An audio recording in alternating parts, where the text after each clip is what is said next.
HIVE actually get eliminated, PogChamp unfortunately are going to be, even though I believe PogChamp are the former Navi Junior roster, the way that Crowlash, Gothic, Hyuga, Onital, of course. HIVE though, right? It's important to talk about Team HIVE because they have Rare G, Kuro, Hotoke, Costa, Bune. We've seen these players before. I believe they are also part of a former Academy roster. I'm just forgetting which one. It wasn't Spirit Academy. It may actually, this could actually have been the VP Protege roster. If now that I'm actually thinking about it. Meanwhile, when you take a look at Team Aion, they're in bottom place, but I would say, they should take this as a learning experience. Excess Vampire actually for so long, really. He's actually, he won one tier 2 tournament last year, or I believe 2 years ago, in fact. It's already been 2 years. So he's been competing for a while. He was with Enjoy Boys. He was with Nemiga. Before that, he has also played for Mouse. So there's definitely a player that, has a lot to offer. Interestingly, he was in the main Navi roster for a very short stint that only lasted for about 5 to 6 months, but he's been playing since 2017, really. So definitely a player to look out for, I would say. I will say that if HIVE are coming in with this expectation that it's going to be an easy series, an Excess Vampire, I'm sure that he has a thing or two or even three to say about that. Now, when we take a look at the draft, though, we see a very European-centric draft, right? The Keeper of the Light is just not going to be a mid lane role. Now, whereas in last year, a lot of European teams were picking up the Keeper of the Light to be on the mid lane, but now they don't actually go for that. Now it's usually on the support position. I think in the previous series as well, we saw the Keeper of the Light. Yesterday, we saw a Keeper of the Light in multiple games, and always on the support position. Aion, though, they will stick to the Shadow Fiend, and this is... I would be interested to see the win rate for the SF carry in this tournament and overall, because it is a hero that is so prioritized every single team. Even in the ENC qualifiers, we could note that the Shadow Fiend was being prioritized quite a bit. But HIVE, they had the Storm Spirit, the Ringmaster, and the Largo. Meanwhile, Aion had the Bane as well as the Rubik. So they have to pick up the remaining 2 cores. They already see the Storm, so there are some options. If you want to destroy the Storm completely, you just pick up a Viper or a Huskar, probably the Viper. But if you want to play the lane and actually play a game of Dota, then you pick up a Spirit yourself, since the Puck is not available, or you could go for the Queen of Pain. Either one would actually do. I would imagine that the Puck, or rather the Queen of Pain with the Shadow Fiend, pretty good. Requiem plus Sonic Wave combo. You have that fear mechanism. The Queen of Pain can blink back, use the Sonic Wave. But no, Aion will stick to the disgusting combo. It is going to be the Viper on the mid lane against the Storm and HIVE. They don't actually have much flex potential, because Storm... Actually, there have been a few teams that have played the Storm Spirit towards their carry role. So Aion could actually definitely go for that if, 10 seconds remaining. if they really wanted to. But we'll see, as... there are also a few bans on the horizon. Centaur Warrunner banned up by HIVE. As it seems like, I wouldn't ban the Centaur if I'm planning to shift the Storm into the carry role. And then, to be fair, there's not too many mid lane heroes that work against the Viper either. The only one that actually comes to mind is the Sniper, but then you have this kind of lineup that doesn't really work with a Sniper in it. Who's going to be jumping in? And if it's just a Storm, then it's gonna, it's gonna be a bit of a disaster. But the Storm's game is already pretty hard, right? Rubik plus the Bane. Even if you were to somehow survive the laning phase, it's still a Rubik plus a Bane. And Aion ban out the Phantom Lancer. That is a very specific ban. I can't wait to see what they're actually going for. The FAPL is no longer considered a counter to the Medusa, so that's clearly not it. They already have a Shadow Fiend and a Viper, unless they plan on playing the Viper on the off lane and picking and sending the Shadow Fiend towards that mid lane role. It is a very interesting pick that they're, or rather a ban that they're going for. I am not sure about why. Maybe it's just that HIVE are the Phantom Lancer specialists, or at least their carry. But I don't think that's the case either, right?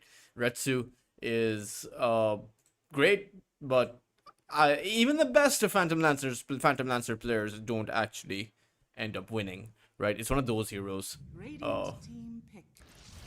So Team Aion, they go for the Brewmaster, not exactly a hero countered out by the PL by any measure, but this is a very strong graft coming in by Team Aion. They have that front line, not only by that Brewmaster, but also by that Viper. You can send someone up into the air, right? If it's a strong carry coming up by HIVE, just send him up into the air, just remove him for the duration of the team fight, and with the Viper, with the Bane's Fiend's Grip, and with the Shadow Fiend, you should be able to overpower HIVE.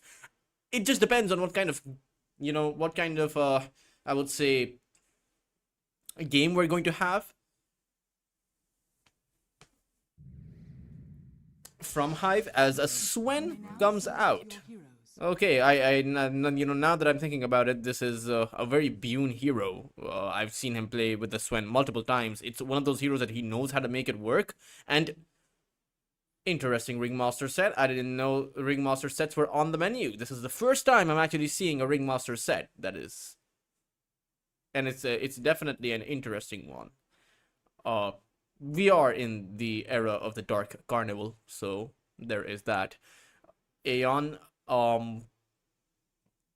when I take a look at this entire draft, a Swen against a Bane, a Shadow Fiend, a Viper, and a Brewmaster doesn't exactly spell out confidence in my mind, but what the hell do I know? So maybe they have a plan for this one. All I know is that the Swen, if he gets controlled, he can't do anything.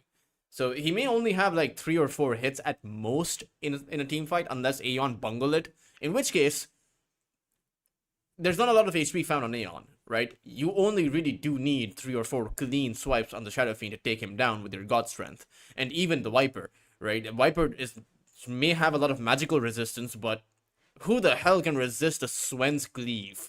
Right, it's a 2000 damage critical strikes past that 30-minute mark. You cannot stand against it. Not to mention the Storm Spirit, who scales up so much better than a Viper does. So it's really going to be one of those games where, if you win the game or have a significant enough lead in the first 25 to 30 minutes of the game, Aion will probably win. But if you can't, if you don't have, say, a 10,000 lead by that 30-minute mark, it's going to be really hard to close this game out. That's game number 1 before Aion and HIVE is going to be before us. Hero on the Ringmaster and Bune on the Swen. I do think that is going to be their safe lane. Meanwhile, you obviously have a Largo plus Keeper of the Light. Not that bad of a combo, just keep giving the Largo mana, and Hadoke can keep on licking. He will lick everyone. That is one combo. The other obvious one is, of course, a Rare G giving mana to Costa on a Storm. And for as long as you can give him the mana, he can continue to stay in those fights, continue to be of use. But the lane to keep our eyes on, the lane that we will focus on, is that mid lane. It's where you're going to have the Storm versus the Viper, and we're going to see what the Storm is going to be able to do. Or rather, it will be simple to describe the things the Storm is not able to do because of the Viper, right? But it is... sometimes you have this skill-based matchup where it doesn't matter who's against you. You just kind of brute force your way through it. Sheer willpower, sheer determination. Could be the case for Costa, but it's hard because this is the part of the tournament where you don't actually have the stronger teams out there. You have the weaker teams out there, right? The teams that are fighting to stay in the tournament, teams that are fighting to keep themselves in contention for the playoffs.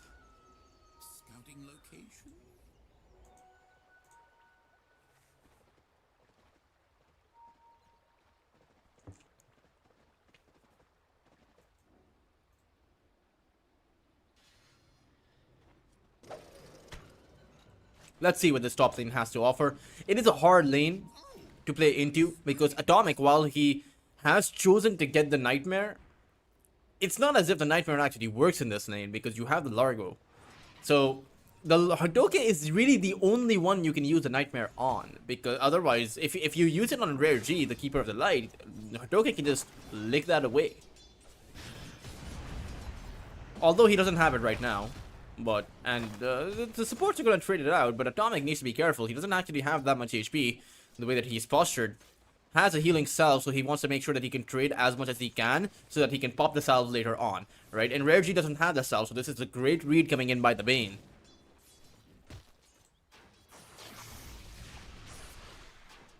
Costa.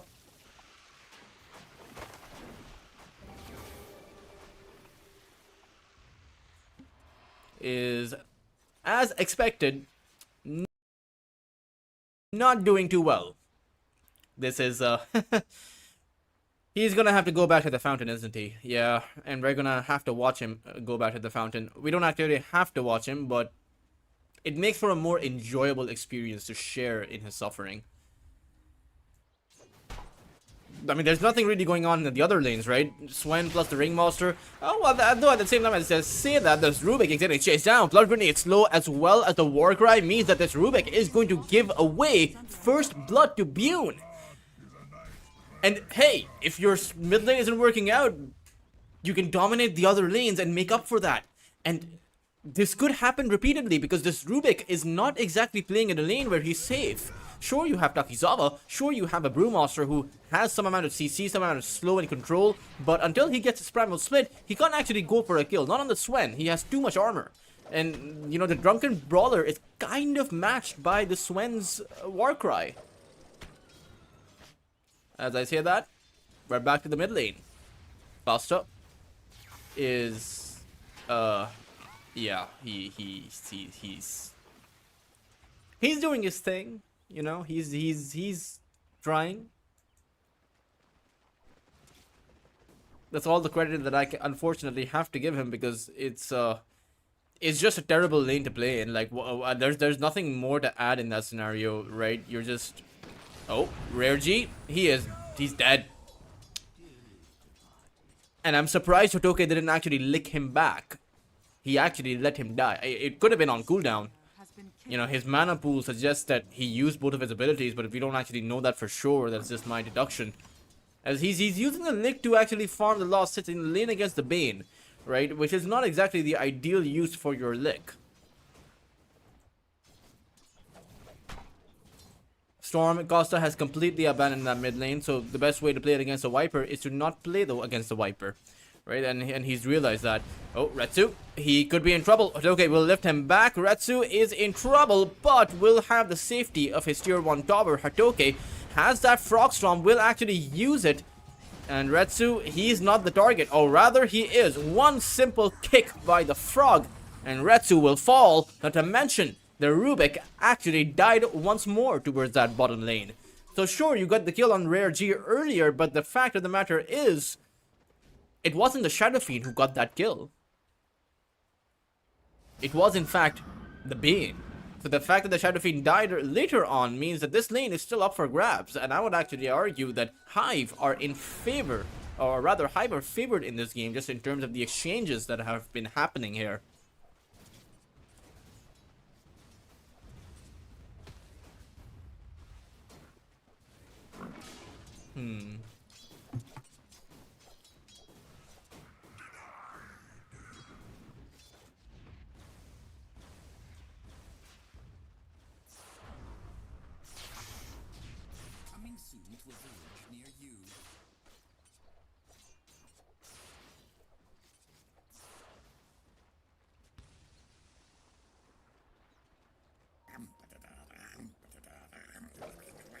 Once again, the Rubik is just doing Rubik things, but he's not really able to achieve any kind of lane momentum for his Brewmaster. At the same time, the Brewmaster doesn't really seem like he needs help because he's doing fine by himself. It's going to be interesting to see if Vivo actually dies here. You do have the Whiplash, but Vivo has that Fairy Fire, so he's okay. He's just a bit traumatized.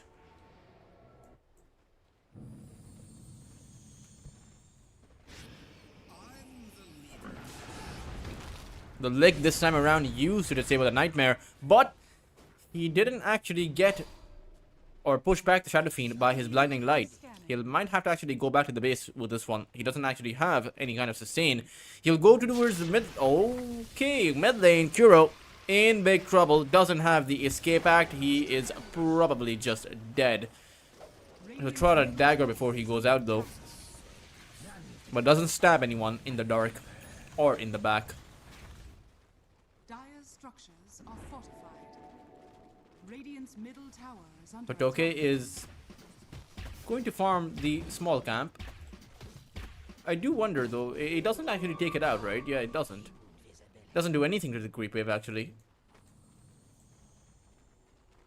Atomic is here to block the ancient camp. Or is he? Is he here to set up for the Shrine of Wisdom? We are about to find out. He is on an adventure, and it's a bit early for an adventure, but it's still an adventure nonetheless. It's an invisibility rune, so it's not a smoke of deceit, right? No one's going to break it if they walk up too close.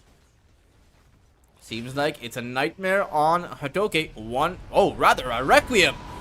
Guaranteed kill on the Largo. Retsu hit his level 6 earlier on, and with this should be a Shrine of Wisdom. Atomic's adventure has worked out. Unfortunately, they've decided not to go for the shrine because Costa has teleported it in. This observer ward probably caught his TP, and even if it didn't, probably the right decision because you did not have your Requiem. At the same time, the Viper is able to take out the mid lane tier 1 tower. Radiant are scanning. Cold Off is going for a Mage Slayer. Definitely the right item to go for, as over on that top lane, Atomic does go down.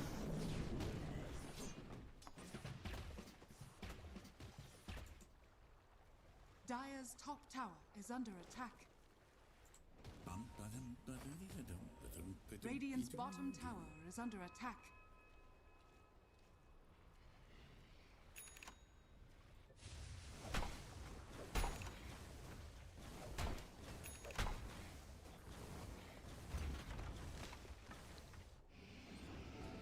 Shield rune stolen away by the Bane. Bottom tower is under attack. A literal nightmare for the Storm.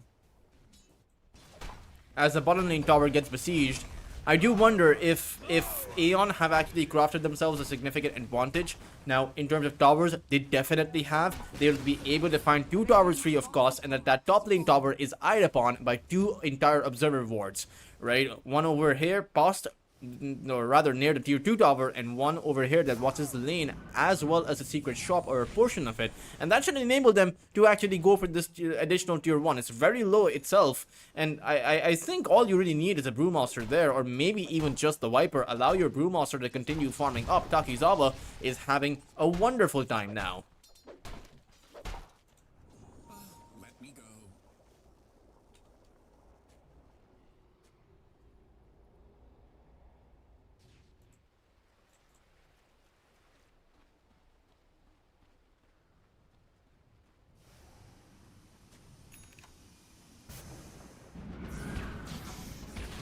Costa should be able to farm up this ancient stack. Actually, they'll take it together, Tower is under attack.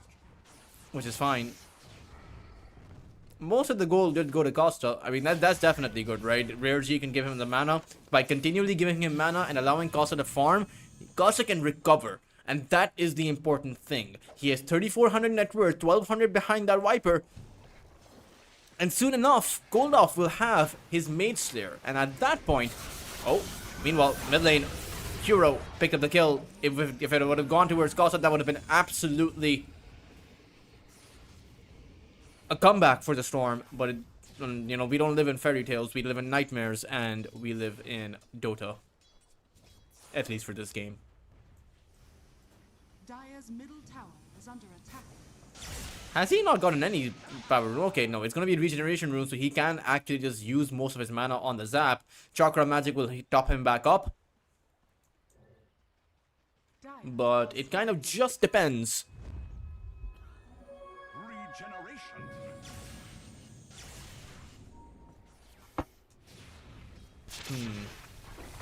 Viper Strike was found.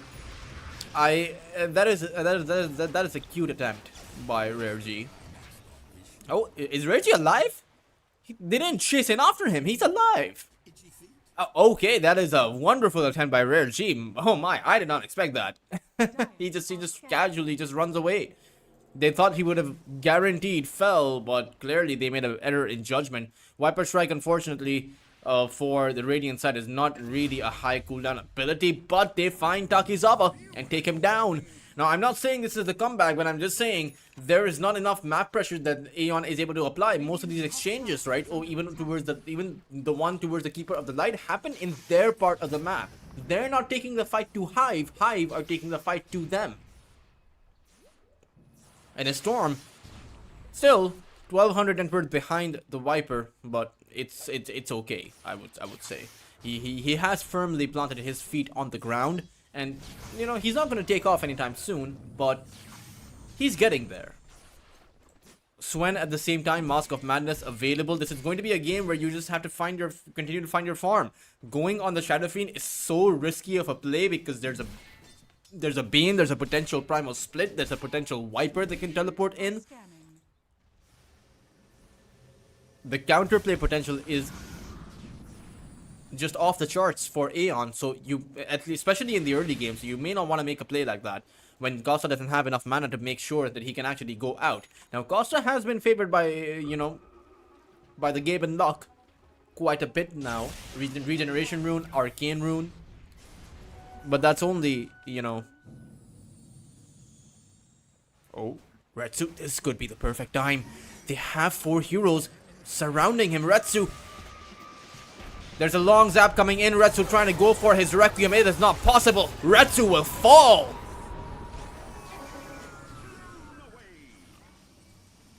Perhaps the biggest pickup they could get. Tower is under attack. Utilizing the Arcane Rune and maybe even able to take their first tier 1 tower away from Aion. That would be massive as well. Build up some map control. Build up some pressure while your own tier 1 tower is still standing. And that is a point of criticism that I have against Aion. They could have brought in the Brewmaster to take this tower down, and this scenario would never have happened. But there's another scenario brewing. It is Aion looking for a brawl, but still afraid of a potential brawl as they go back. Hero. There is the Fiend's Grip available. I do wonder if they'll expend that. It's a 120 cooldown ability, and it's not as if he can go anywhere. He thinks there's vision here, but there's none. There's vision, well, above him. But if he were to plant this ward over here, right, there's a decent chance this Observer ward also gets cut out. So at least his intuition is on point, right? He knows that something went wrong there.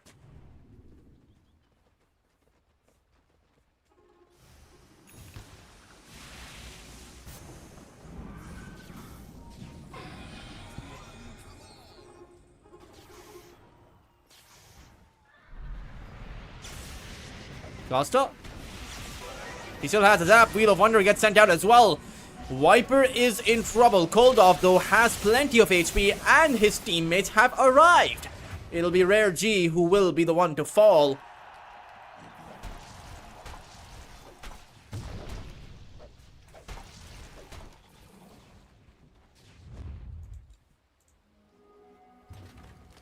As Hatoke picks up the Shrine of Wisdom.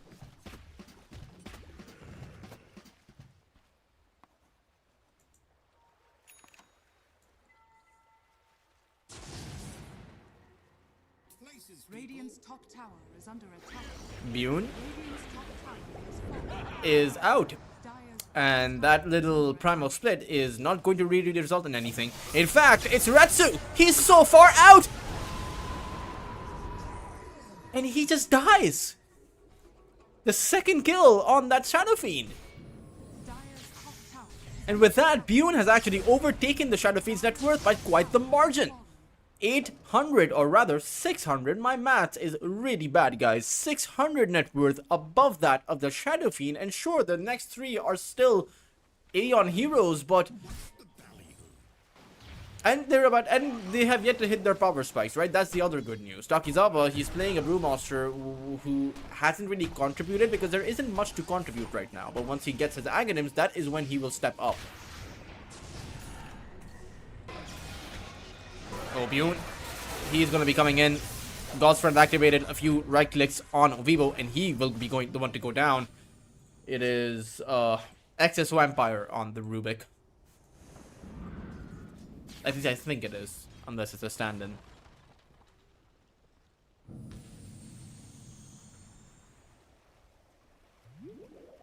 Dire's middle tower is under attack.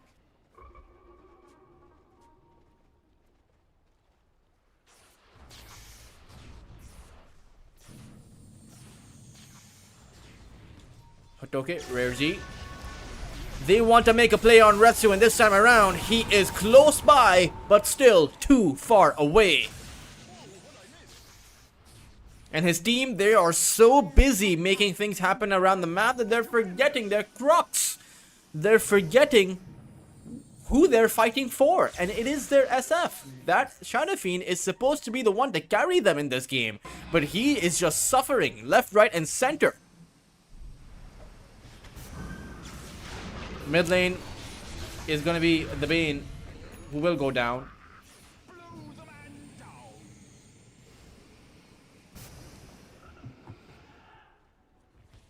Dire's middle tower is under attack.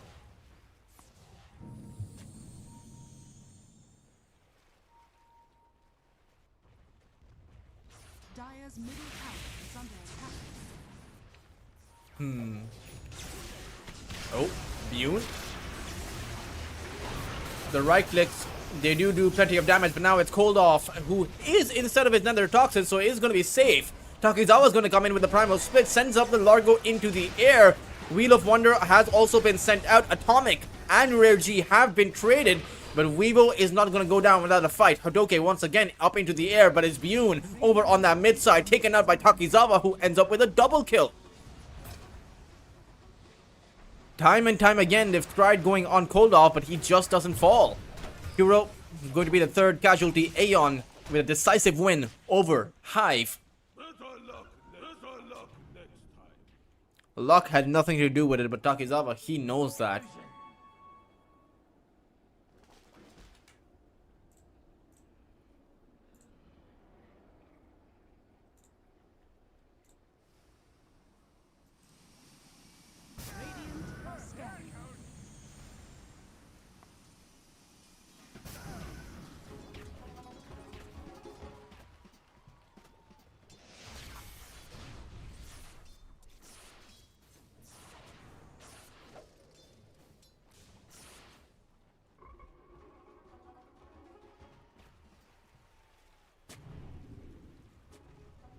Dire's middle tower is under attack.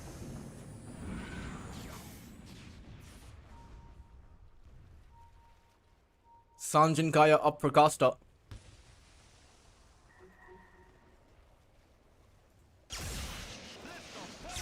Oh, he saw Atomic. You go make a play on him. Bane trying to use a Nightmare is not going to be successful. 13 Galvanized charges up for Costa. He hasn't died once. And that is the way to play against a Viper in the lane. Make sure to not play the lane in the first place, and second, not die.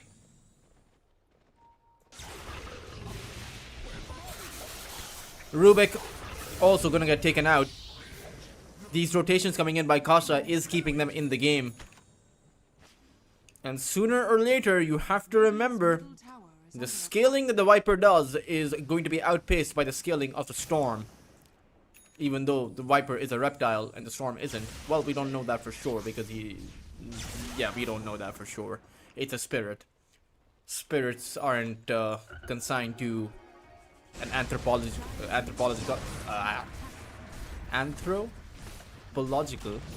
classification. middle tower has fallen.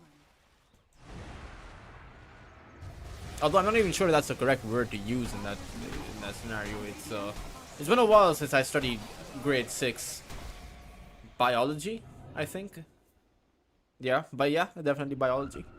Tormentor does get taken out by Vivo, or rather by Aion. It's the Rubik who ends up with the shard. A great shard to get, I have to say. Like, this shard is going to do wonders because now you can... Oh. Well, he won't get to use it right now. Well, actually, he might. Never mind, he doesn't. This shard is great because of the fact that you can reposition your heroes, right? You can lift someone up, one of your allies, and then reposition them to send them elsewhere. And against the Swen, against the Frogstorm and the Lick, against the Ringmaster, you know, against nearly everyone of the Radiant side, that Shard is in a defensive stance very well. Cold? Oh, Costa just died. Like, he just went in and died. I didn't actually happen to catch that, but that was pretty awkward if you're the Storm. Dire's bottom tower He was doing so well up until this point. Okay. Okay, I suppose you have to make a mistake sooner or later, right? It's one of those things. But Swen is keeping up his farm. Pretty soon, Bune will have an entire BKB built up. And at that point, the only thing that can actually hold him back is that Bane. Viper Strike also pierces through debuff immunity. So the slow is going to be there too. But not that much, not that high. Right? Oh, Costa. Once again, where he died, he will stand. Takizawa. He also comes in. Rare G is going to be the first casualty. Meanwhile, towards that backline, Costa trying to take out the Rubik, but the Mace Slayer debuff is on the Rubik. Vivos will still go down though. Costa, he's trying to make his way out, but he doesn't actually have his TP scroll off of cooldown, so this is going to be a long-winded chase, but might actually result in his death, unless he can find a way to hide. The fight has already ended. Costa. Oh wow, the the neutral creep stunned up Retsu. That might have been Kotsa's demise, but he will stick around for a little while longer, not get hit by the last hit. But Takizawa, he's gonna come in with that Blink Dagger and will be able to finish the job.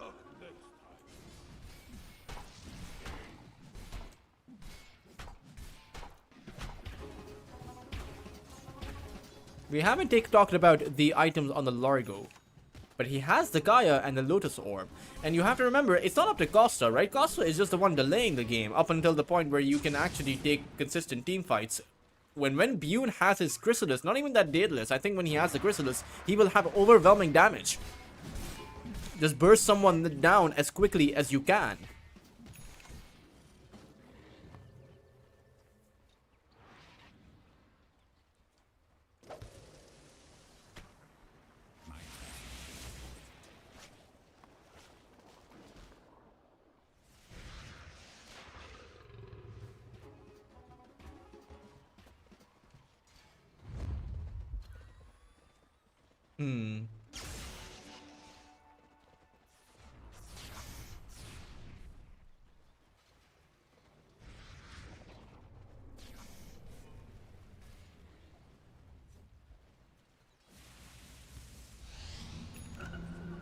Atomic? Wrong nightmare. But there was never a right one. That was Atomic's nightmare coming to life. 4 heroes charging right at him. Including a Swen. Dire's bottom tower is under attack. Radiant are scanning. Dire's bottom tower has fallen. Chrysalis built up by the Swen, flying out towards him. He'll probably sell his magic wand. And should have that Daedalus by that 27-minute mark, assuming he doesn't die. Right, his Great Cleave allows him to farm up really fast. Dire's bottom tower is under attack.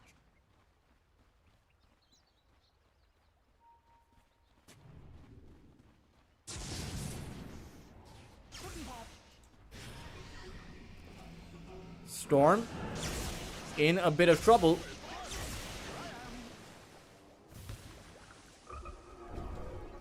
All of the action that has been happening has been concentrated towards that mid lane, hasn't it? Like all of the team fights, all of the Storm, nearly all of the Storm pickoffs, but it's still okay. He is about to hit his Parasma, and a bunch of the damage reduction of that Mace Slayer is about to be negated once that Parasma comes online. Now, I'm not saying it's going to be completely negated, but still quite a bit. Especially since the Parasma is going to apply the debuff on the target, and it's not as if the Viper is going to hit each and every single person individually in the team fight. The damage from that Illuminate is still going to be massive. The damage from the Largo is going to be there. And you know, some other heroes too, like the Ringmaster. Kuro has plenty of damage of his own.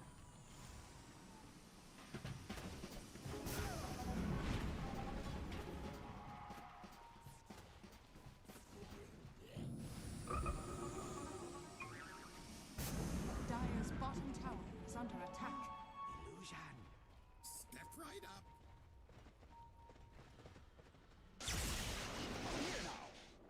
Retsu is going to be vortexed up. He has no BKB. Retsu will get taken out. And unfortunately, without a BKB, that's just going to happen again and again. It's just a few swipes of the Swen. Now, this time around, the Swen didn't even have to dish out in much damage. It was just the Storm entirely. 1600 damage coming in at the back of just a few right clicks. Well, and a few remnants, of course, and the Ball Lightning. But the Aegis is now in the hands of the Storm. And this game is starting to turn. 77 win probability in favor of the Radiant side. In fact, the only time the win probability was in favor of Aion was for 2 minutes at the early game point. Right? It never went past the 58% mark. Dire's middle tower is under attack.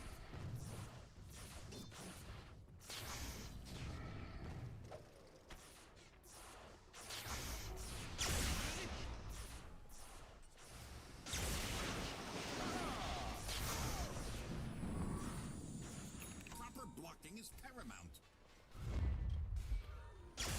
Dire's bottom tower is under attack.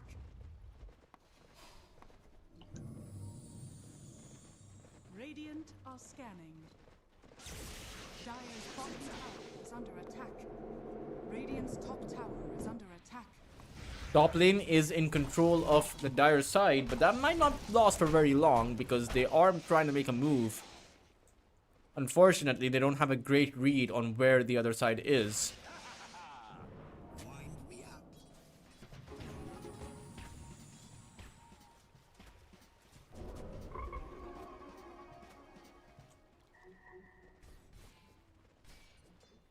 Radiant's top tower is under attack. Dire's middle tower is under attack. Dire's middle tower is under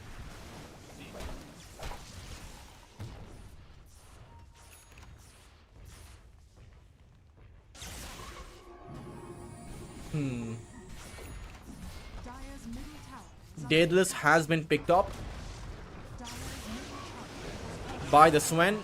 There is still the Aegis to contend with as the Storm takes apart the Bane by himself. Takizawa, he's so far out. His team can't help him. He has to find a way to get back to the rest of his team, but the Earth Panda, it is we're timing out. He still does have plenty of time, though. He'll probably make it back to his high ground. But man, oh man, that was a shaky attempt at a fight. Takizawa getting a bit too ahead of himself there. Costa? He sees Retsu. BKB is going to be forced away. And Retsu is just going to teleport back to his fountain. Dire's courier has been killed.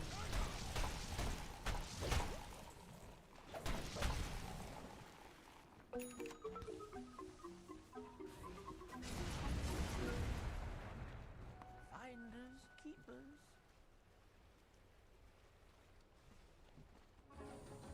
Dire are scanning. This circus travels.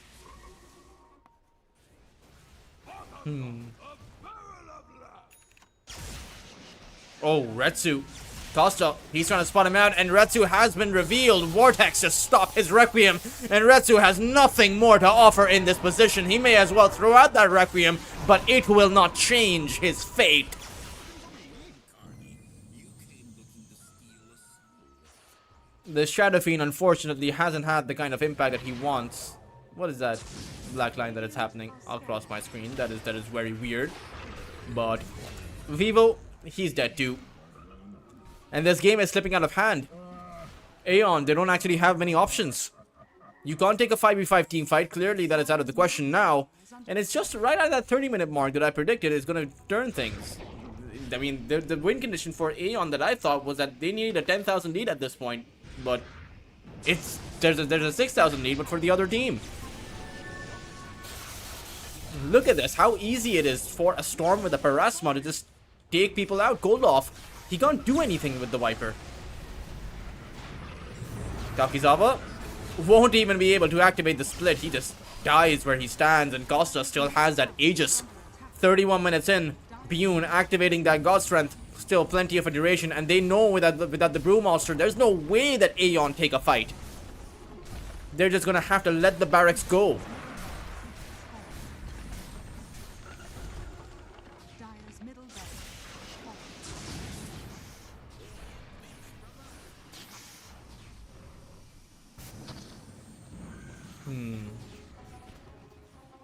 Let me go.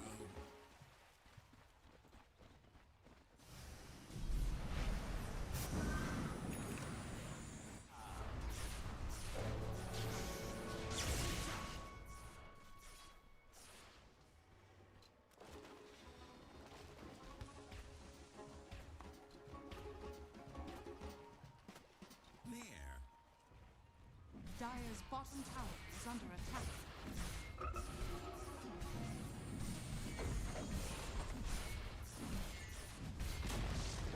Dire's bottom tower has fallen.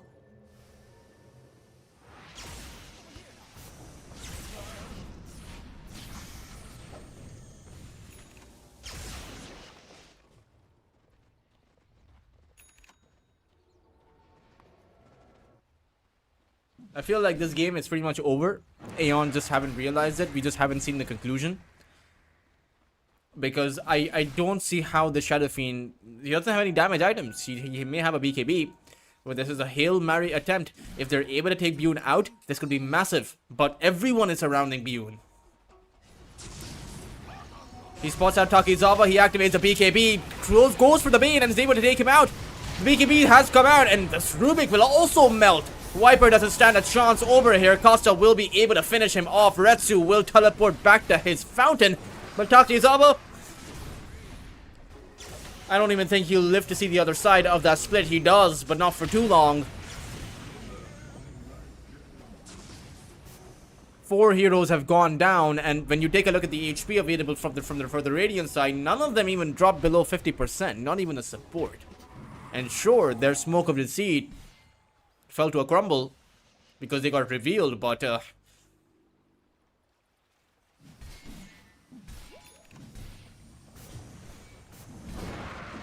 I don't know what more they can do. Swen isn't being controlled at all. In fact, Swen gets those, first 2-3 hits. That's all he really needs. Dire's top tower We saw the Bane die in 3 hits. 4,000 damage from the Storm, 3,500 from the Swen.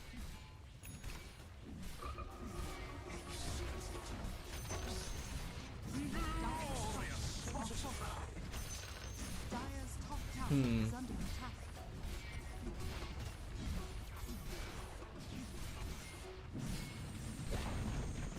Dire's top tower has fallen. Dire's top barracks are under attack.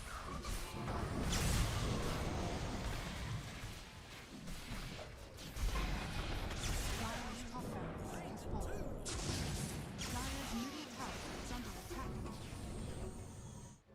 Radiant's bottom tower is under attack.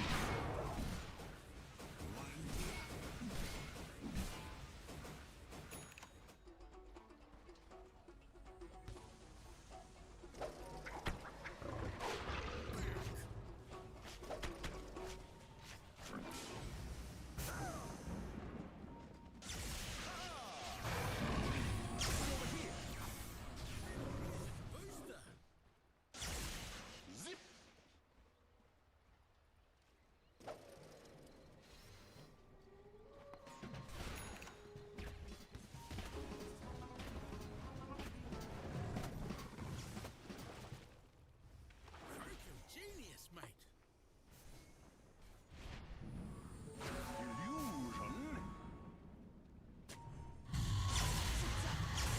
Hold off. In a bit of a bind, but it's actually the rest of their team. Retsu activates his BKB, tries to dish out the damage, but who is he trying to target in the first place? Retsu, one fell swipe from the Swen, and he's dead. Atomic will call GG as Aion lose game number 1 against HIVE. Radiant victory.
Radiant team ban. as HIVE have banned out the Largo. Aion, they're thinking about the ban. Drow Ranger ban makes complete sense, but maybe you also take out the Shadow Fiend. It's normally a first pick and not a last pick, but you can still go for the SF if you're HIVE. You have plenty of frontline with the Undying, especially, and then you can you can send the Undying as the offlane, and then definitely have the Shadow Fiend because you have a lot of HP. You have a hero that likes to make that Blink Dagger on that very specific role. Dire team. But Aion will actually just take the Shadow Fiend out completely. TA Wind Ranger, SF Drow, and the Lone Druid, like 5 heroes that are usually carry heroes, are banned all the way. So the question then is, what remains in the pool? There's an Alchemist. 10 seconds. It's a pretty good Alchemist game, I would say. You know, there's not exactly a whole lot of, or rather, you can give the Aghanim Scepter to the Ember or even to the Undying, or I would actually say that all 4 heroes from HIVE are pretty good with the Aghanims. Maybe the Snapfire less so. But if not the Alchemist, then okay, you go for the Tiny. Not exactly a meta hero any longer, but some teams still do try it out. And it is a lot of HP to cut through if you're Aion, right? You'll have to pop the entire Eclipse on the Tiny. The Storm Spirit has to expend most of his mana. The Hoodwink has to get his Sharpshooter down. And then maybe you'll take the Tiny. But for as long as he doesn't have his BKB, right? When he hits that timing, he's going to be nearly unkillable. Because most of the damage of Aion exists as magical damage. Outside of the Luna later on. And if the Luna goes for an Aghanim Scepter, then by and large, most of the damage is going to be magical in nature. Aion, they go for the Beastmaster as pretty good pickup. I do think that the Beastmaster has a role against the Tiny, but I would actually say that I argue that the Avalanche takes out most of the HP of the boars as well, so it can go either way. Later on, though, it's not possible with the Beastmaster to actually push out those towers, so for Aion, the same win condition exists as in the previous game, just in a different way. They really do need Takizawa to actually push all of these tier 1 towers as fast as he can, because once Pune comes online, it's going to be really hard to do that. And I suppose that's the same win condition for HIVE, right? As it was in the previous game. You want your Tiny to get big and chunky, and then there's very little in the way of a threat, so to say, that he will face. It is going to be an Undying as the offlane. Rare G is going to be playing the Snapfire as he is their support. As Aion, they have a pretty standard draft, I would say. Takizawa, let's see what he can do. He's certainly a master of the micro.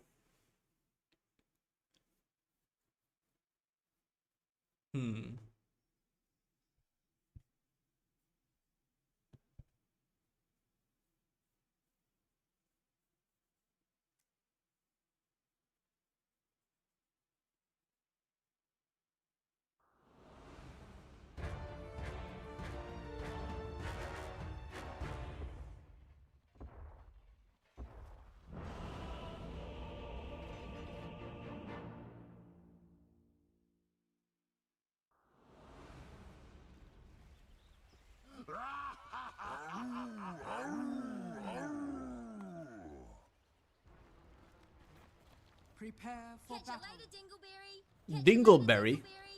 Who are you calling a Dingleberry? I'm only kidding. I think the win conditions are, you know, just to expand on the win conditions, I think Aion have, they have to kind of get more done, right? It kind of feels like they have to win at least 2 out of these 3 lanes to be able to win this game. That's the way that their draft at least looks to me. At the same time, it seems like I'm completely wrong about the draft, just in terms of win probability that the game is dictating, right? It suggests that Aion has a 65% win probability. That is a big outdraft coming up by Aion. But maybe it's just the fact that they like the Storm more than the Ember. They like Lightning more than they like Fire. Who knows? Who knows? Who knows why this exists the way that it does? Because it really shouldn't.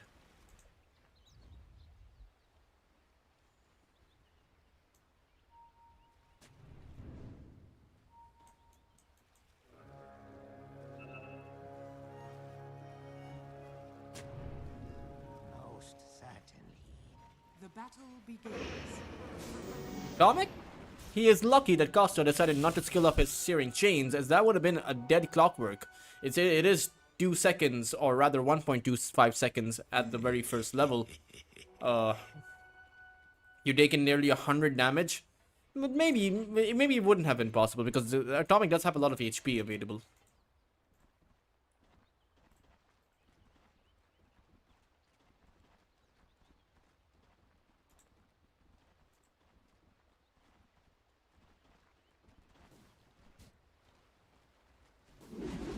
Topside, again, we spoke about the Beastmaster, but it is the Hoodwink alongside that Beastmaster.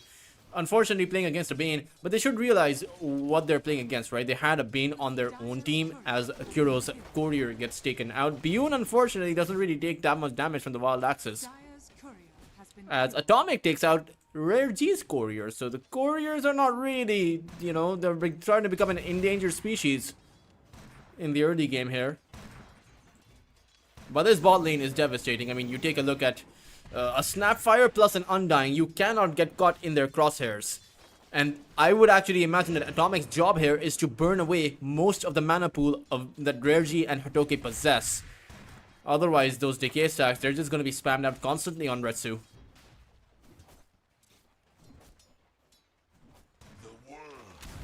Atomic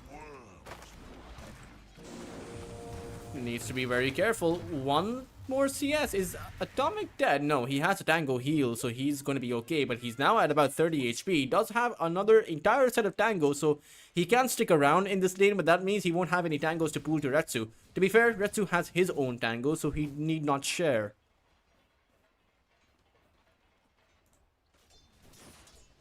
Mid lane going pretty well for Costa so far.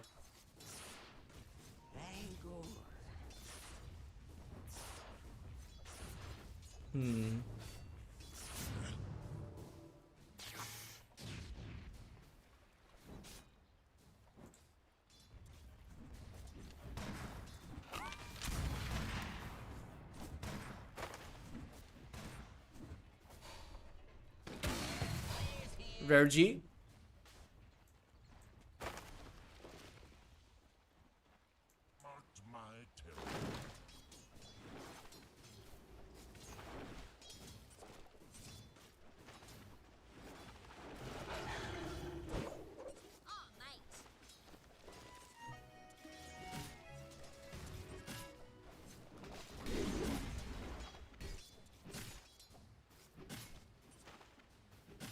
A very static early game, but the one difference is Goldhoff is actually holding his own, playing a skill-based matchup, which is pretty impressive.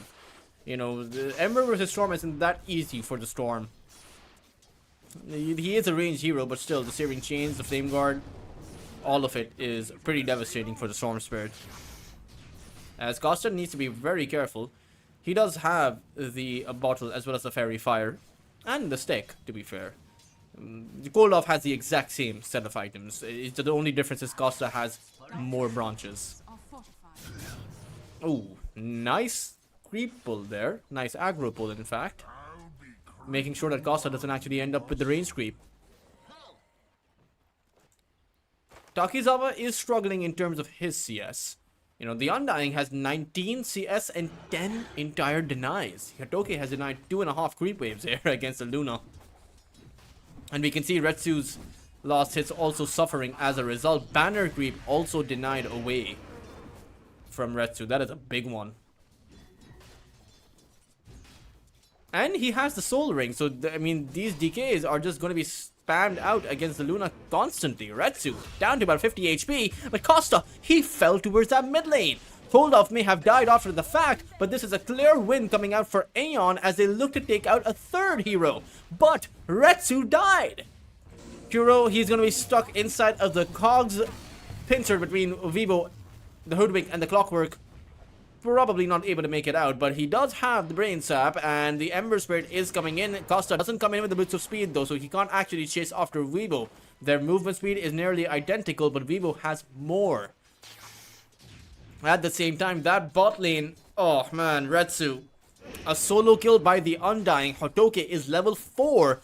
And Retsu, he's level 3.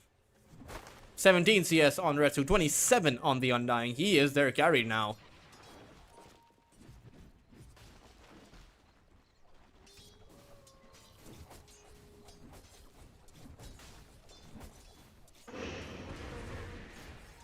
we'll see what's exactly going to happen. Hotoke charging up towards Retsu. Is there going to be a cookie? Nightmare comes in. Tombstone, it hasn't come out, but Retsu is going to take in so much damage. And Retsu falls for a second time.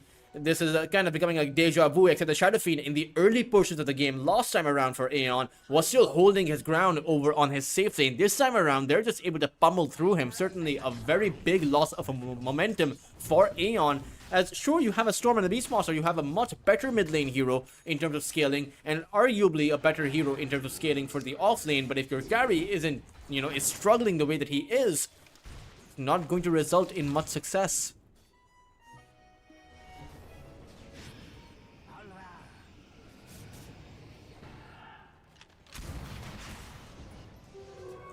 Topside, Costa didn't get the rune. Koldoff got it.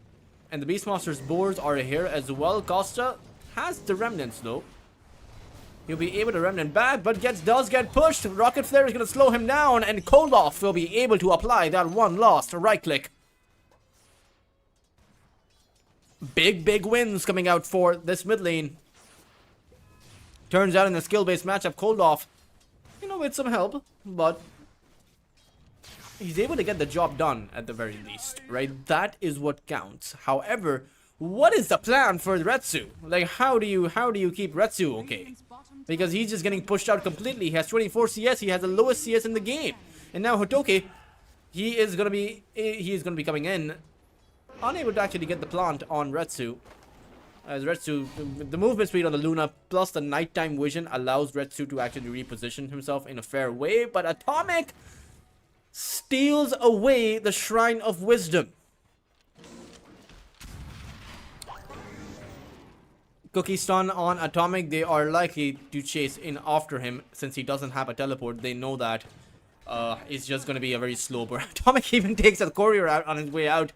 He's probably going to just die to these tower hits. Rare G will get all of that experience, but still, they lost the Shrine of Wisdom, so that is a big win coming in for Aion. Even though their Luna is not doing well, right? I grant them that. But they're making massive things happen across the board. Is that going to be a mitigating factor for the loss of your safe lane? I don't know. Because this Undying is quite frankly, out of control. I'm going to go for... I don't know if he's going to go for a Mace Slayer or the Lotus Orb. Could be either. Flash Golem activated, has the Phase Boots available. Is he going to chase after Atomic? Cookie does land as well, but the Bushwhack stun duration is longer. Scatter Blast is going to come in, but Hotoke, he has wasted away his Flash Golem. And in fact, Koldoff is going to be able to come in and get a return kill. Oh, Atomic? He's going to burn away to the remnants as Costa is there, but doesn't have any mana to play with. He'll have the Sleight of Fist come back up, but Vivo, oh no, Vivo ran the other way. Hotoke, suddenly his Flash Golem actually works out, but there's a roar waiting for the Ember Spirit from the Beastmaster. Costa will go down for a third time. Koldoff, he has 5 galvanized charges, doesn't really care for getting some defensive item first. He's just going to straight go for the Kaya. Dire's middle tower is under attack.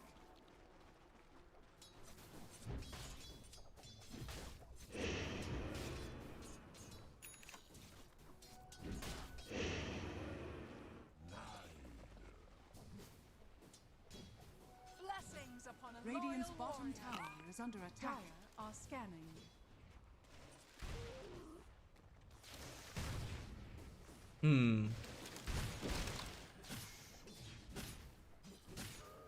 Dire are scanning.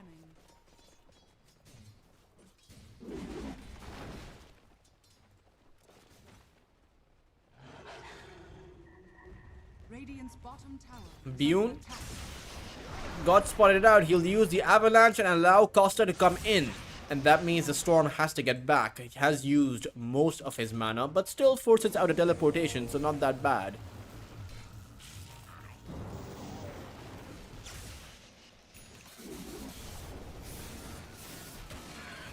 Costa is wasting a lot of his time here. I mean, just trying to tackle a centaur, that is pretty much useless. In fact, he's about to get roared. Avalanche is going to come in and he should be able to remnant back, so it turns out it's okay, right? You have the roar wasted on you. But still, a lot of wasteful movements coming in by Costa. You can take a look at how behind he actually is. The Luna is much further ahead than the Ember Spirit is. It's not a fair comparison because it's a mid laner versus a carry. The mid lane comparison is just not even close, right? 2,500 net worth in favor of the Storm. It is the series of the storms, as it turns out. And no matter how far ahead your Undying is, in a game where the Storm Spirit pops off, I mean, we just saw that what can happen in the previous game. Is under attack. Radiant structures are fortified. Dire's top tower is under attack. Radiant's bottom tower is Rare G. Dire's middle tower is under attack. He goes down.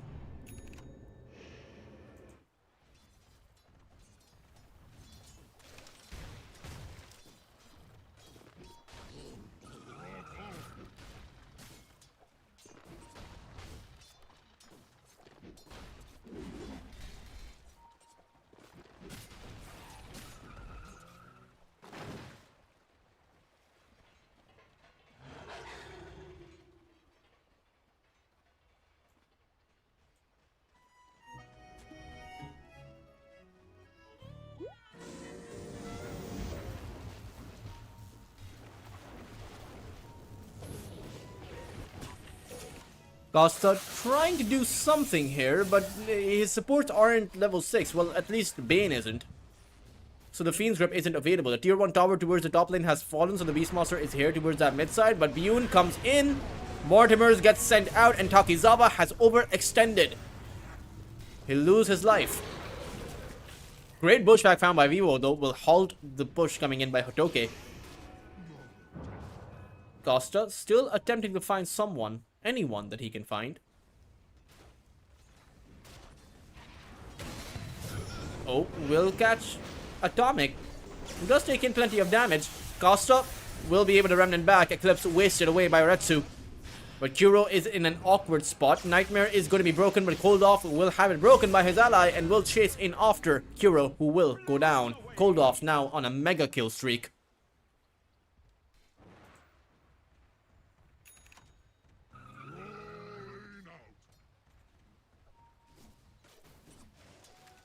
Good things overall, I would say.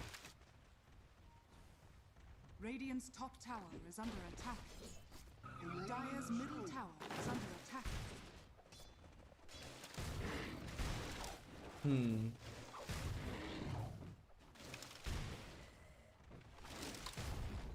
Dire's middle tower has fallen.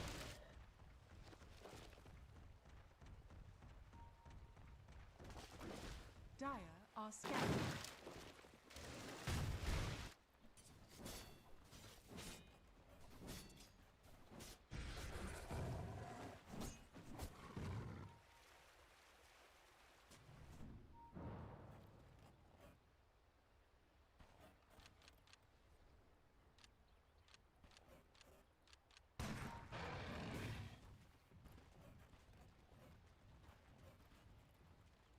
Very well.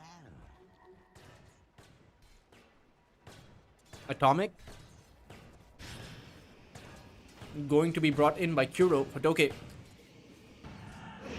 I mean, they're gonna expend the Fiend's Grip on this Clockwork, but it's okay, I suppose. Should have cancelled the grip to allow the Undying to get the kill, though.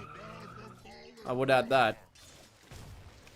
I mean, the creep wave was here, so they knew that there was no one coming to save the Clockwork. The only possible escape would have been that hook shot, but I don't think that he would have gotten it. You could have just planted the soul rip on him and he would have died. 500 max damage at the back of that soul rip. You just need a full team fight to have that max damage, right? 5v5. It is still a 2000 net worth advantage in favor of Aion, and they have a 75% win probability. The draft clearly favors their team.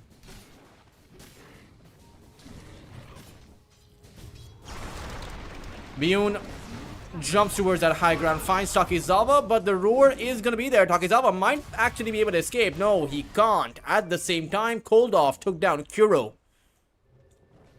Teleportations are coming in, which means that Rare G is about to be a rare Snapfire.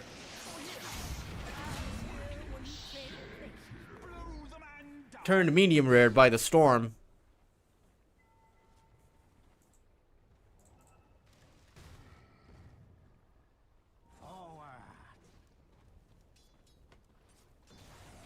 Still though, Ember Spirit is going for the Mage Slayer.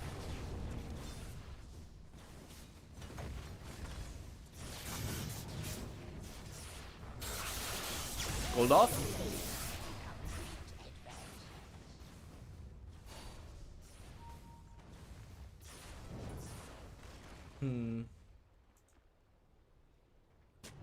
Most certainly.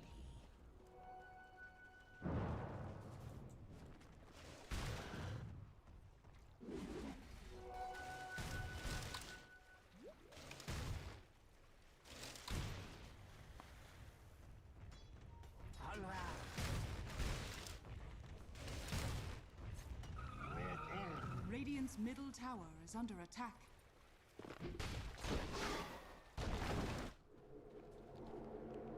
Radiant are scanning.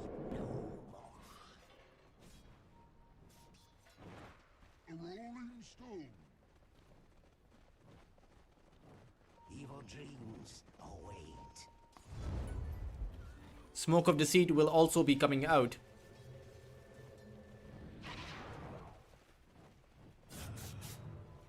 From both teams, in fact. Hotoke. Oh, there's a roar on Costa. Soul Rip heals him back up, and Costa might actually be able to escape. The Mortimers start to come flying out, and Costa has too much HP. Vivo will also be going down next to Atomic. Hero did get taken out by a lone Beastmaster, but it is a 2-for-1 for a 5 or a near 5v5 brawl. The Luna continues to farm. That is to be considered. We'll have a near Manta style soon. Radiant's middle Has tower revealed is himself with under the creep attack. wave though. Radiant structures Retsu. are fortified. He is sure to get jumped right now. Biyun goes in. He has the Eclipse as Biyun goes back. Eclipse doesn't really do anything even if Biyun stood his ground there. And they find the Searing Chains on Retsu too far away for any kind of help to arrive. At the same time, Hotoke did get taken out by Takizawa. Again, Takizawa is doing massive work for his team.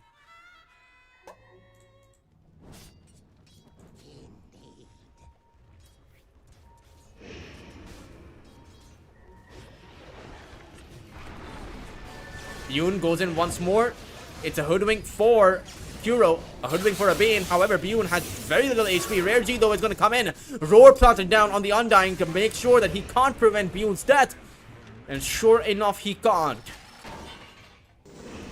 At the same time, there is a hookshot that comes in. They'll trade a Snapfire for a Clockwork.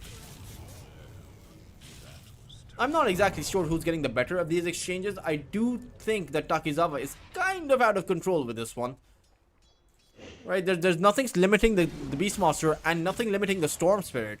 So I do think that if these two continue with this trajectory, then maybe the dire side can't play catch up. Right, they can't actually mount up that a consistent win in some of these fights. Dire's middle tower is under attack.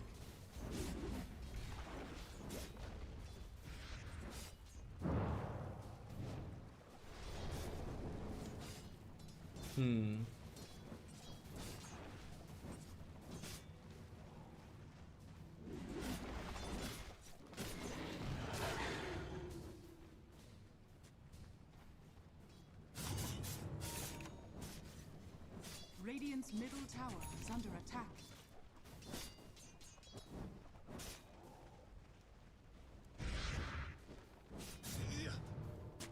Mage Slayer is up for Costa, but there's an entire BKB up for Takizawa.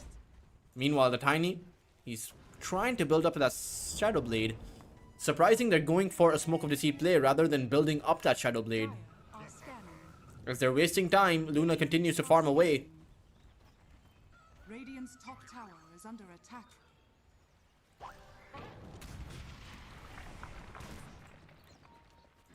Snapfire has the shard.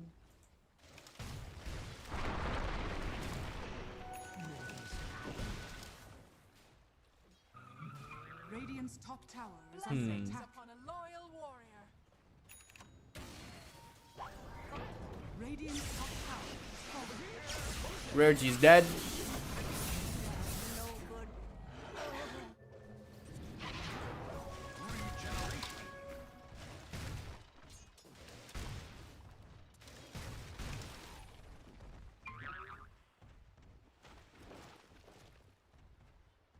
Radiant's top tower is under attack. Oh, okay. Kuro also goes down. And this game is getting out of hand, right? Tormentor, it can't be contested by the Dire side. They've lost both of their supports, even though you do have Bune nearby. Tower is under attack. He will simply walk away. It's going to be a 6,000 lead once the Tormentor is picked up by Aion.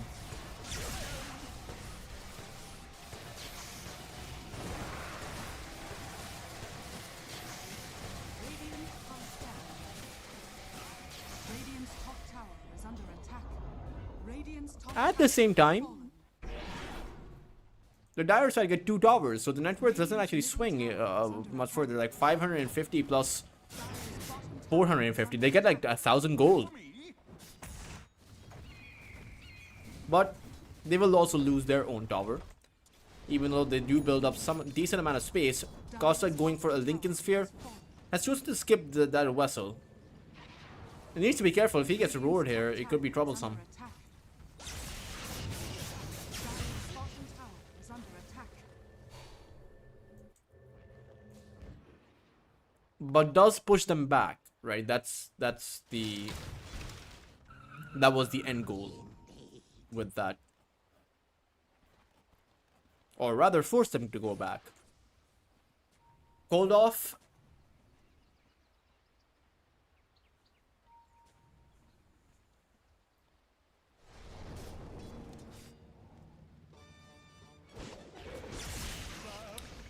He's gonna go for the Ember. Costa again, Remnant's back, but there's the Beast Monster waiting. Takizawa down to a T knows where Costa or how Costa wants to play, and there's going to be a pause. Surely this isn't him rubbing it in his face. It's not. They're ready. Game will be resumed as 23 minutes in. We're still waiting for the Ember Spirit to hit that double, you know, those 5 digits of net worth. He will eventually once he respawns, but he is 4,000, nearly 4,000 net worth behind the Storm. Looking for me? Haste!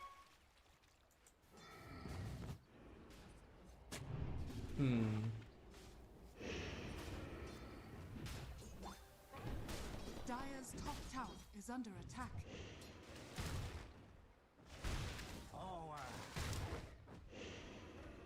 Dire's structures are fortified. Dire's top tower is under attack. Top side. Costa is in once more. Roar is going to be coming off of cooldown.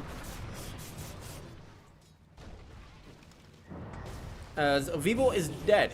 I don't know why he stayed that far, but that gives Costa like 1,000 net worth. You know, they lost the Helm of the Overlord. They also lost the Hoodwink. That's don't want to do that too often, but they'll make up for it over on that bot lane because an off lane Undying is much more worth it than a Hoodwink.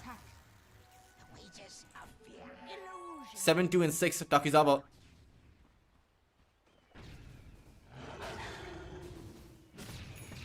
Stupendous!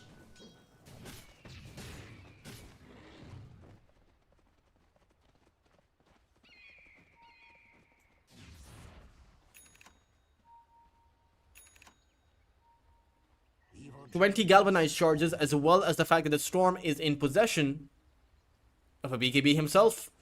So two BKBs, both of 9-second duration, not having been used once. I do wonder, with only having one BKB on the opponent's team, how are HIVE supposed to take a fight? Because I understand they can burst someone down, Dire's bottom tower But what do they do after that? As the bot lane is getting pushed in by the real Retsu, they know this. Dire are They want to go in for a very deep wraparound. bottom tower is under attack. Dire's bottom tower has fallen. Retsu. It's nighttime, so they don't see Retsu. But Retsu will run right across them. Fiend's River will be instantly planted down, and Retsu is in big trouble. Will actually end up falling. A massive pickup as Costa. He sees the clockwork as well. They will initiate upon him. Atomic will be the second casualty. And Roshan is up. Roshan is available. But can they do it in about 35 seconds? That's the big problem. Tombstone will be used and Bune will jump right inside of the pit. Everyone has to make a concerted effort to take down Roshan. Otherwise, it won't be possible. At the same time, the zombies are spawning. Clockwork has no hookshot even when he does come back, and it's a long way away for Takizawa. Seems like they'll abandon the Roche attempt. They don't have nearly enough damage to do it quick enough.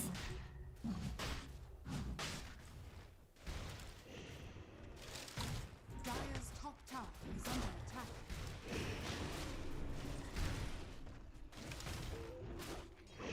Dire's structures are fortified. Dire's top tower is under attack.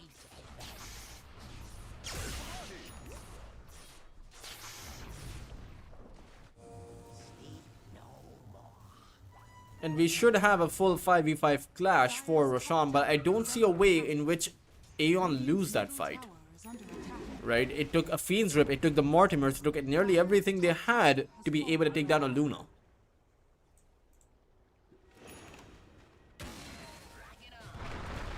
At the same time, you take down a Clockwork, and that's a pretty good start. Bune will be able to find that last right click, and Roshan is at about half HP. Dire's top tower is under attack. Hero will teleport back to his tier 3. They need to push out this wave. Radiant are scanning. Most certainly. Radiant's bottom tower is under attack.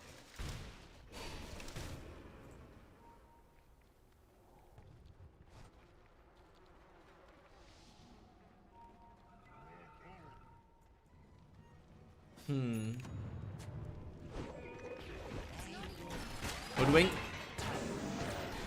Sharpshooter on that Ember. He has a Lincoln Sphere. At the same time, towards that side, though, they want to take down the Storm. Fiends Rip on him, and the Storm will fall!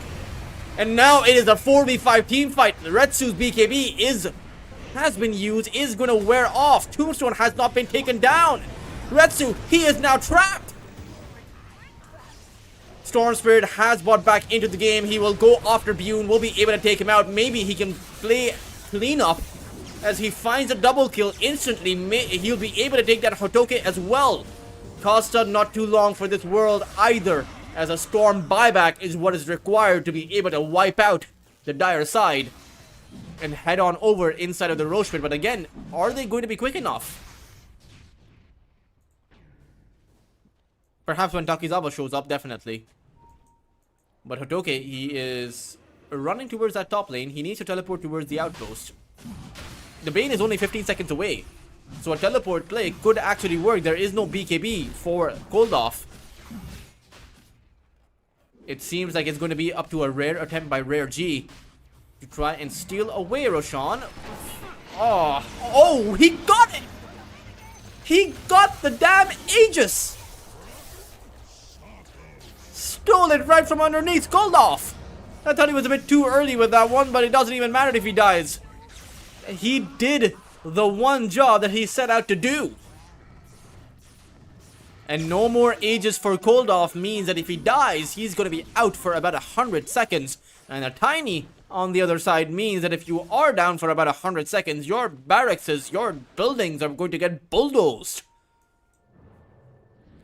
We can't even call it a siege when the Tiny starts probing those structures. Very good.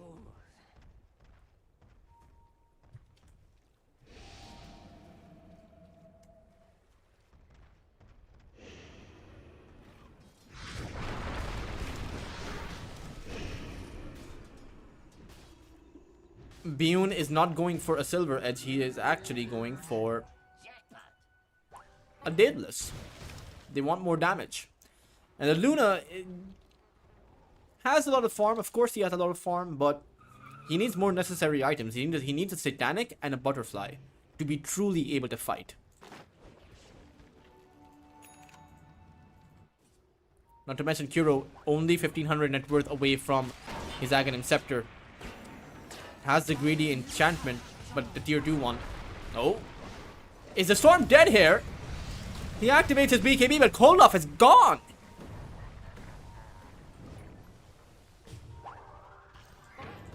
They might actually chase in after Vivo here. Blink is off of cooldown.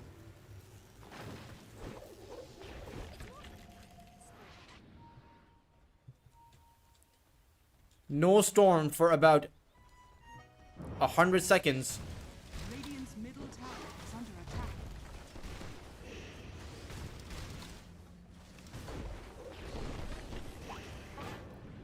Red Suit teleports towards that bot lane, as the bot lane is going to start to get pushed in. So they probably won't push their luck. At the same time, Takizawa, he used the Wild Axis, sees the Ember Spirit, though he will most likely gate away. Dire are scanning. Oh. Red Suit finds a neat kill on the Enigma. Or rather, there is no Enigma. I lied. It is the Bane. A kind of Enigma. An Enigma in your nightmares.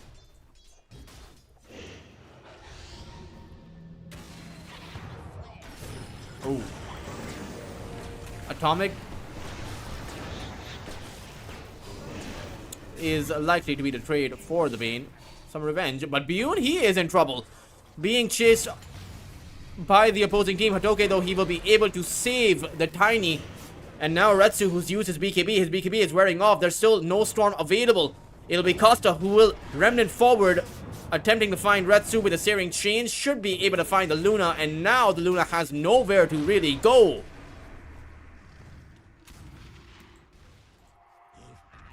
Takizawa still hasn't died. He still is holding on to his big, huge streak.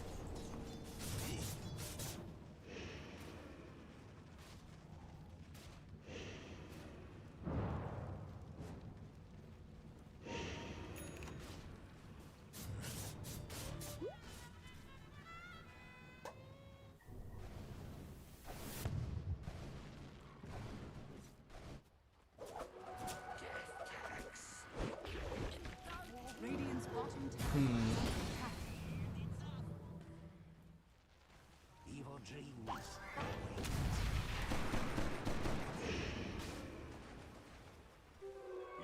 Invisibility.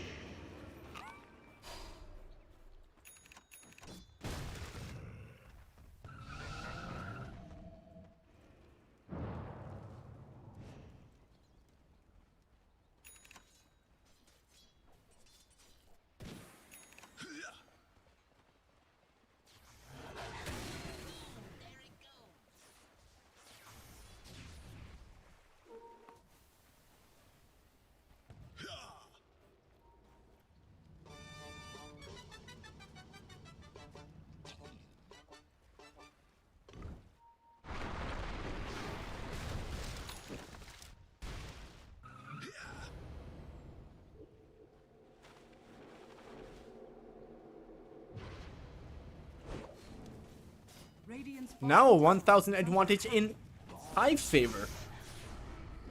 Who would have thought that the day would come in this game? Still a 63% win probability for Aion, though, as it's probably the easier execution of the team fights, right? With Cold Off there, all he has to do is BKB zap in. The only spell he has to be afraid of is that Knight Fiend's Grip. And to be fair, the Fiend's Grip has time and time again actually caught him. And now there will be a Scepter Fiend's Grip. So whoever gets caught is not going anywhere. Most of the stuns that they have are just single target abilities like the Lucent Beam and the Roar. Hookshot as well. In fact, and the Battery Assault. The only AoE stun they have is that Bushwhack. As the Tormentor gets taken out, goes towards Retsu, so he has the Lunar Orbit. 20% bonus movement speed, not too bad. Bune is attempting to hunt. Yes. And it seems like they're going to get backstab here. Radiant are scanning.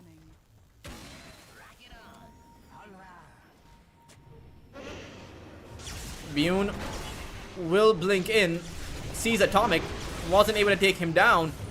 Fiend's Grip planted down on the Storm Spirit once more, but no one there to really hit the Storm. But Weevil and Atomic have already gone down. Koldov has no mana to actually play with. Can't zap far enough. Koldov is dead.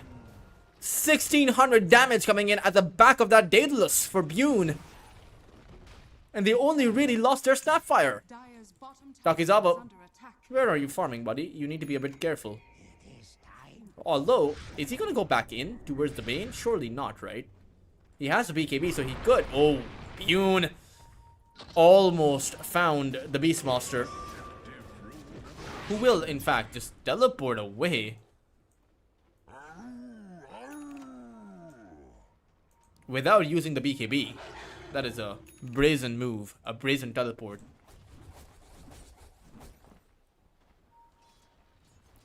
Turns out the Fiend's Grip drains away most of the mana, right? 10% mana drain per second, but if there are 3, is that 30% mana per second? Oh, Retsu. He is again in big trouble. He just keeps getting hunted down. No BKB available. It is impossible to make it out. Another huge pickup in favor of Bune, as he picked up about 800 gold.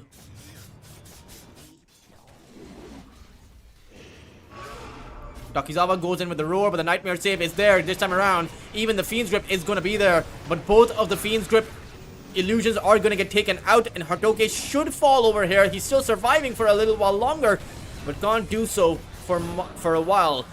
Costa, he's going to be able to come in, take out Weevil, but no, it's Takizawa who is the real target. He is going to lose his big godlike streak, will go down, and even Koldov is a goner. 4 heroes to fall, and only the Hoodwink to live to tell the tale. But it's not a really wholesome tale, is it? Tower is under attack. It's a tale of when they were ahead, but bungled it. No buyback available for any of their 3 cores means that this is going to be at the very least 2 lanes of barracks. Radiant structures are fortified. Radiant's middle barracks are under attack. Now they don't know that there's no buyback, so maybe they stick around. Or rather, maybe they go back, but I don't really see a reason for them to do that. The BKBs are still available for Bune, so he can literally just BKB and teleport away. Costa can just Remnant out. Hoodwink is gonna buy back, but I don't think that's gonna scare them away. Radiant's top tower is falling. Radiant's top barracks. Hotoke is here as well with the Tombstone. 3 melee cores poking your barracks, and you can't do anything about it. Atomic is gonna go in. Retsu uses BKB there. And I think that's a dieback on the Clockwork. Atomic trying to jetpack away will not be successful. Radiant's top barracks has fallen. And Hive, Radiant's they middle will just go tower is back. under attack.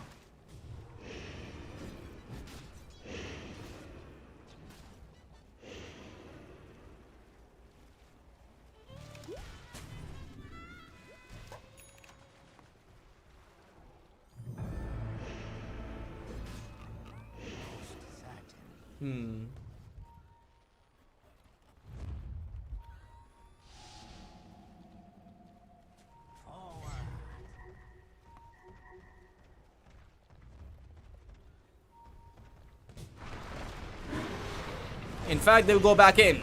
Takizawa instantly going to melt, and I feel like this game, if he doesn't have a buyback, right? The Hoodwink is on a dieback, so this game is now a 3v5, and I don't think you can hold this off. 90 seconds without a Beastmaster. This should just be mega creeps. In fact, Retsu, he is gonna reveal himself and attempt to teleport away will be successful, but he can't split the wave anymore. The wave is going to come crashing in onto your tower. One more rocket flare should be able to take this creep wave out, and they can even use the glyph to make sure the creep wave dies. But there's another one coming, and it'll be here before the Beastmaster and the Hoodwink respawn. Radiant's bottom bottom tower has fallen. Looks like it'll come down to one last Hail Mary team fight by the Radiant side. But Radiant's bottom tower is under attack. Radiant structures are fortified. does seem like the end of times for Aion in season 39. Radiant's bottom tower has fallen. Radiant's bottom has fallen. And Mega Creeps without any contention will be acquired by HIVE. Radiant's bottom has fallen. Dire now have mega. There is still a Roshan fight to be had. But they need to be able to push out the creep waves, unfortunately, for that to take place. Atomic? Okay, well, I mean, as long as you get away. Dire are scared.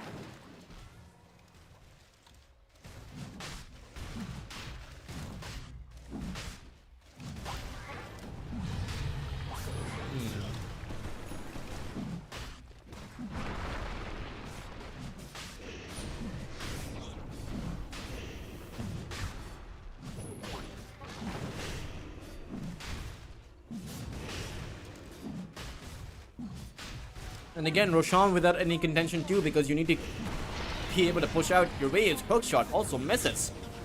I don't think he's jetpacking out of this one, guys. Something tells me he doesn't have anywhere to go. That something is Bune.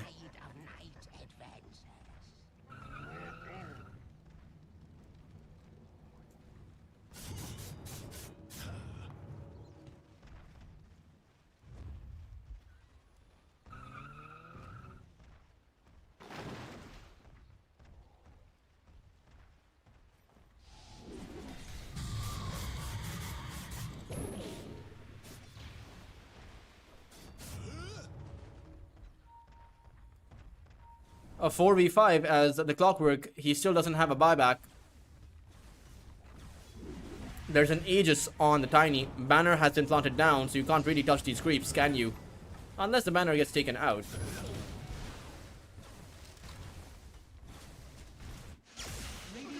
Storm trying to farm for his Aghanim Scepter. It is there. So he does have that Vortex.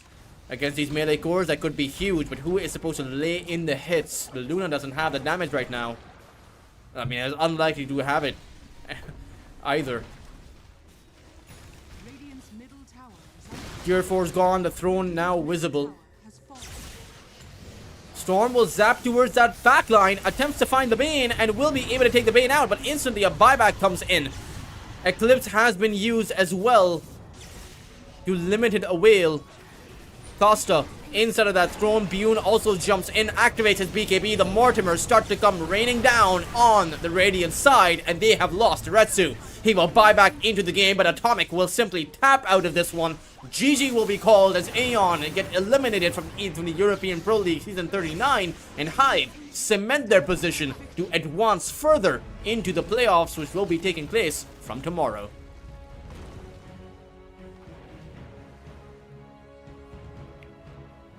Pretty good comeback from the Dire side, considering how far behind the Ember Spirit was. Sure, the Undying was doing pretty well, but Takizawa was out of control.